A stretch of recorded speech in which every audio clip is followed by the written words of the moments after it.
What metrics should I track when launching my store, and how do I know if I'm doing well? Okay, so metrics. Okay, so you definitely want to, if you followed my 4-part series of e-commerce, you probably definitely have your Google Analytics installed.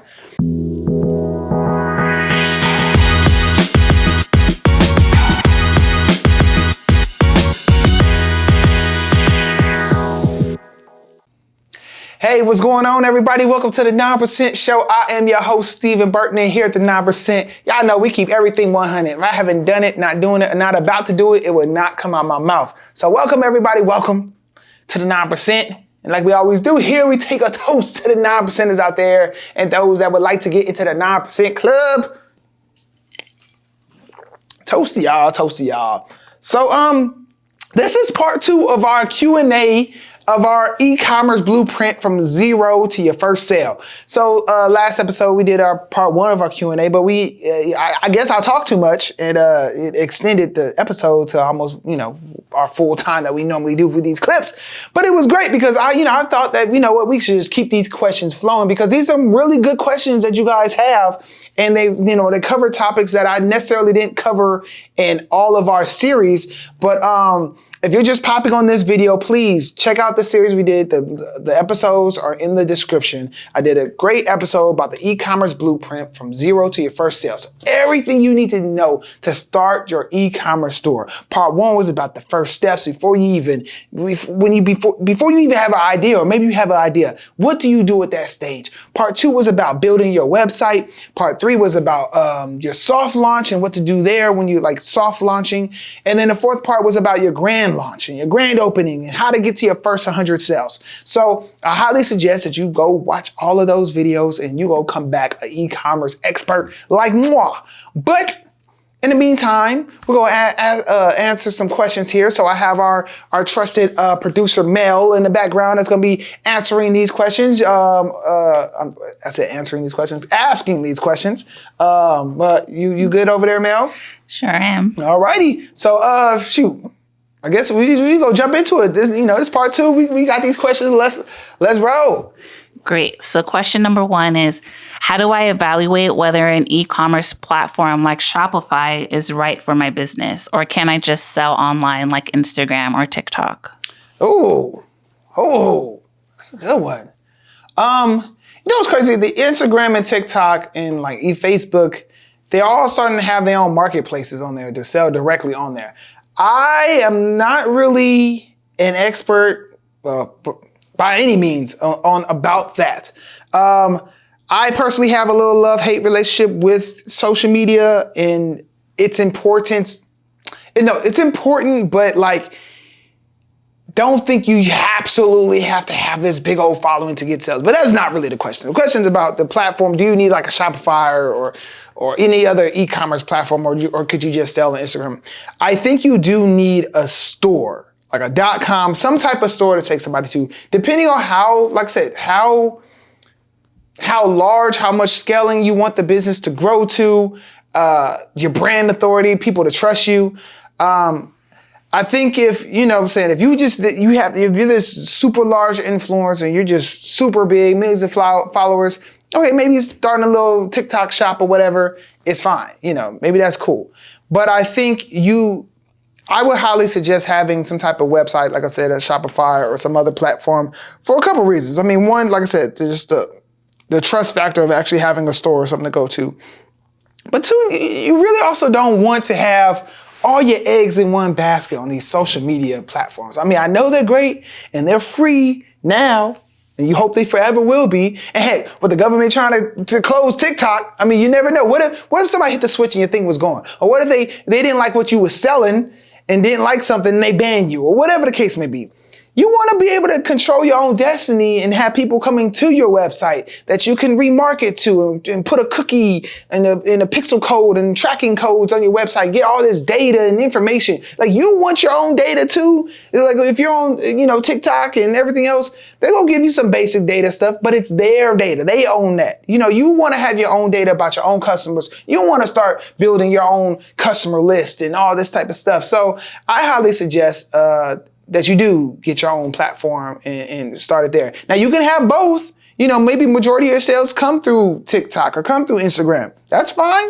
But do as you scale up and you want to get in front of an audience that maybe does not know you from these social media channels. How do you reach the rest of the world, the rest of the internet?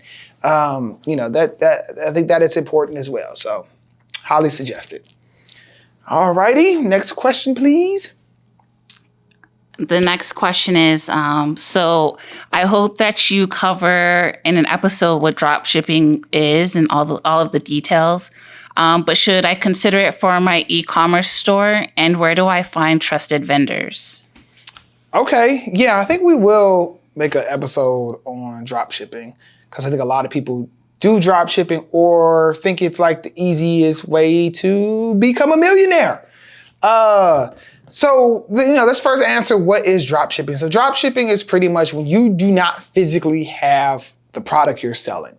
Someone buys a basketball from you and you don't stock the basketball. You go to your vendor or your supplier and say, hey, supplier, Mr. Basketball Supplier, can you, here's the money, here's $10 for this basketball, my cost. Can you ship this basketball to this customer directly? And then they ship it directly to them and you just pocket that $10 and maybe you charge the person $20 for that basketball. So you get $20, you give your supplier $10, you keep $10 and you just got a cool circle. Doesn't that sound amazing? Yes. I mean, I don't got to keep no inventory. I got to do nothing. So I mean, the concept of drop shipping is great. So I'm sorry, what was the first part of that question?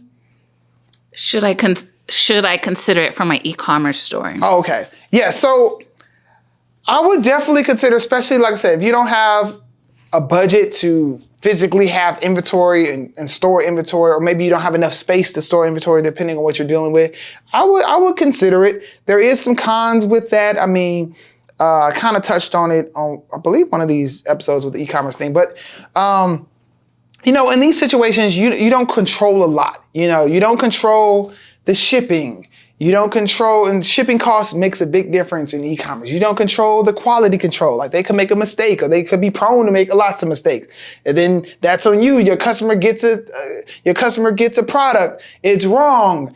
They email you, you see it the next day, then you contact your vendor, then they take 2 days to get back to you, and then your customer's sitting there like, what's up? And then all that time they wrote a bad review about you, and it's like, oh my goodness. So those things happen, trust me. I am not creating that out the sky. That is a real thing. And so I think the quicker you can go to carrying your own inventory, a lot of times too, you get better pricing when you actually can buy wholesale, buy it, directly there, but also just controlling a lot more about the branding, the box it comes in, what's inside the box to the customer, like, the customer experience when they open your box up and all that type of stuff. So, I highly suggest, it's okay if you're on a drop shipping model, that's totally okay, but I would try to work towards carrying some inventory, maybe having a little both. And then as far as finding vendors and suppliers and stuff like that, I think I think they're really pretty much out there. I mean, there's drop shipping is such a popular term. Now, you can probably just Google some drop shipping thing. There's sites that's all they do. Again, I think when I drop ship, I have relationships with my vendors and I buy from them, and they don't. All they do is not drop ship. It's almost like I have a relationship with them. So, hey, can you ship this to my customer? And it's a lot different versus dealing with a platform or a company that's all they do is drop ship, and you're just some little thing and like you don't have control or you don't have a relationship with what they're doing. Those type of scenarios, I don't know. But as far as like finding suppliers in general, it's just, you can go to trade shows, you can associations, chamber of commerce type of stuff for your industry. You definitely could find suppliers and manufacturers at that route. A lot of manufacturers, suppliers, at least big ones, or people that do it at a major scale, don't drop ship. But it's out there. Just Google and research.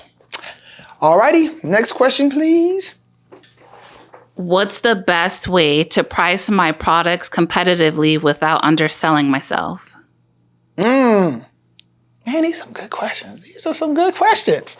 I So yes, I think pricing, yeah, again, everything about e-commerce is about perception. So when you are pricing your product, it goes both ways. You can't, if you charge a lot for something, the perception and the value of it has to speak volumes by just your website, your customer service and engagement, everything about your whole shopping experience has to scream luxury or scream that it's worth the value of what you're trying to get.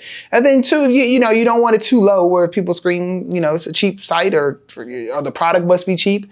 So finding that happy medium. Obviously, the cost you buy stuff for is definitely gonna make a difference. We just talked about drop shipping. So you might, if you got a product for $10 and you gotta, you at least wanna make double, you got sell for 20. But what if there's a competitor out there that's selling it for 15? What do? Do you continue to sell it for 20? But maybe they're able to sell it for 15 because they're not drop shipping. Maybe they're buying 10 at a time, 20 at a time, 50 at a time. And that's why they're able to get it instead of you getting it for $10, they may be able to get it for $5. So I would say, it really the market is going to determine that stuff. I mean, you definitely want to Google what you're selling, Google the product, see what it's selling on Google Shopping, or if it's on Amazon, any type of selling platform. You definitely want to price yours in line with the market.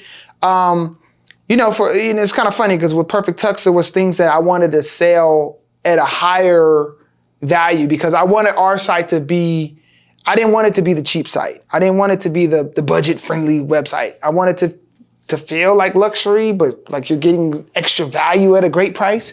So there was some competitors that would sell things a little more expensive, or a lot less cheaper. And how I solved that was like, I made my products unique. I took my own photos. I didn't just get photos from the internet. I didn't get photos from my manufacturers. I got my own photos so that it's my product, my thing. You can't get it from nowhere else.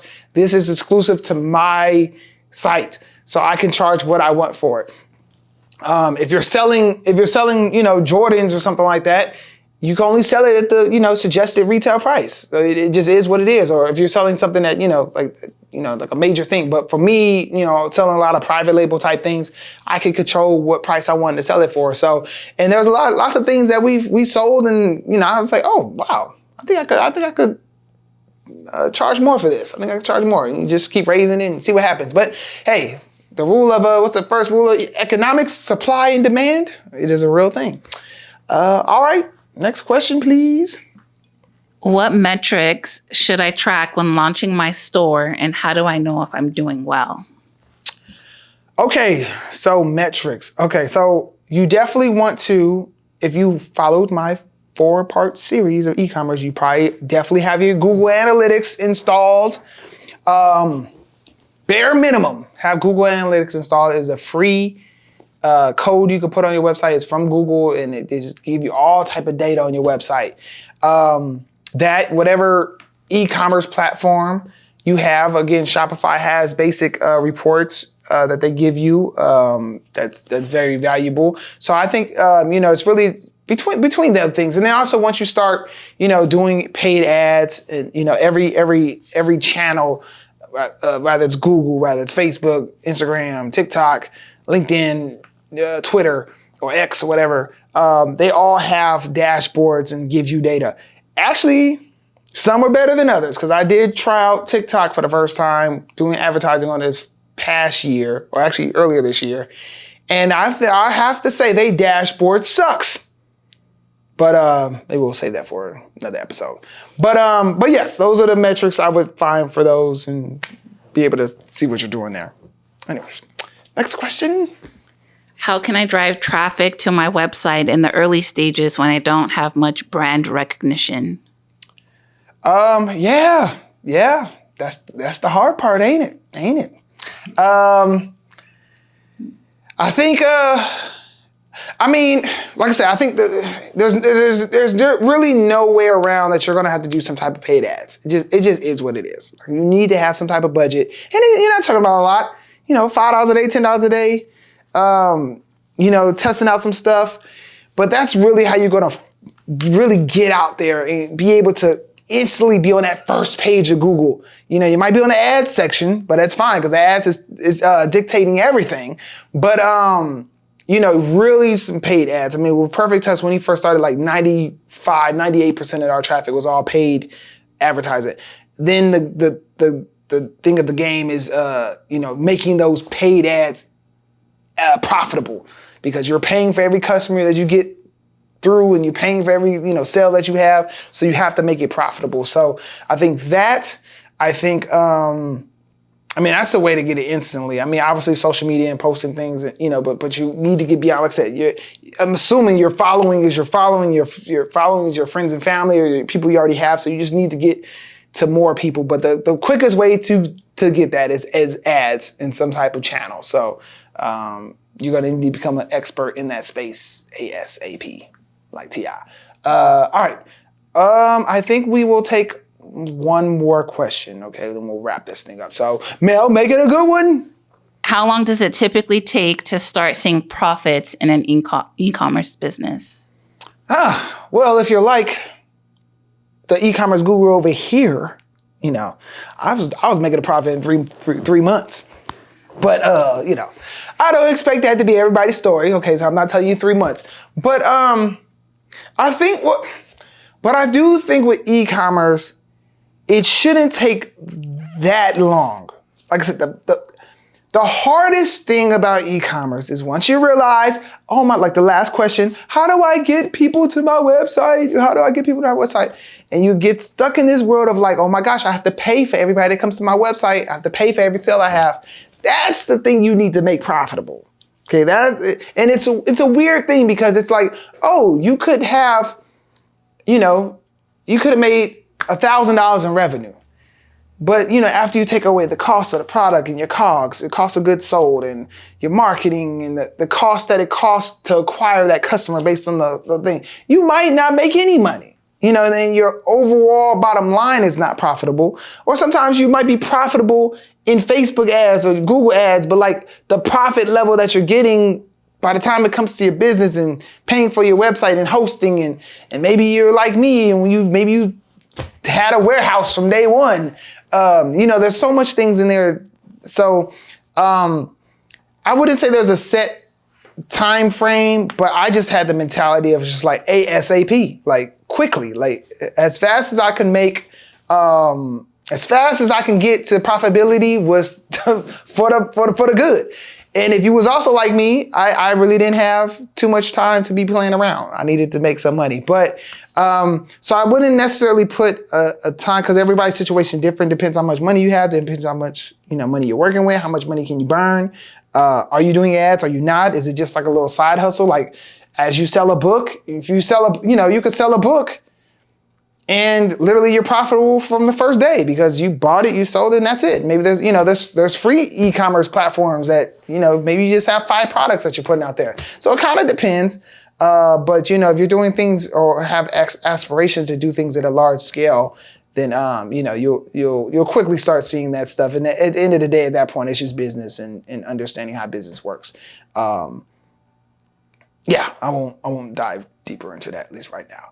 But yes, that was great. Really great questions. If you have some questions that I did not answer, please leave them in the comments. I'll be happy to answer them at a future date, or maybe I'll just reply to them down there. But yes, I think this will officially wrap up this series of the e-commerce blueprint. I think if you watched all the previous episodes, including these Q&A sessions that we had here, if you ain't ready to get your e-commerce store off the ground, I don't know what to tell you. But if for other people out there that you do get your e-commerce store off the ground, please, if these was helpful to you, and even if it's a year later, 6 months later, you finally launch your website, please let me know. Put it in the comments somewhere. Send me a message on Instagram. I don't think I ever put my Instagram out there for y'all to know, but it's s.burton. Maybe we'll put that here, but that's my personal Instagram. But also the 9% show, you can check us out on Instagram as well. But yeah, let us know about all that stuff and your future endeavors, and I'm curious to see what people take with this information and what you're able to grow on your own. But until next time, please subscribe to the channel, continue to share this information with your friends, with your family. Don't just hide it. Share these gems that I'm giving out to y'all for free, okay? But until next time, I will catch you on the 9% show. Peace.